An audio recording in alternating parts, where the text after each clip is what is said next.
Right now I'm residing in the Bronx. What is one thing that we should know about you? That I really need furniture. I hope that's the truth because this is so perfect. Little TMI, but Please. I'm in the shelter right now, so that's my first piece of furniture.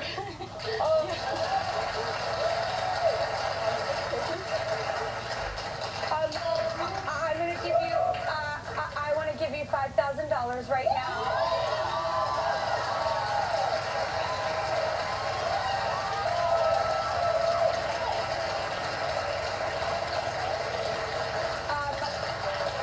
To figure out where you're going to put this chair and help you get set up.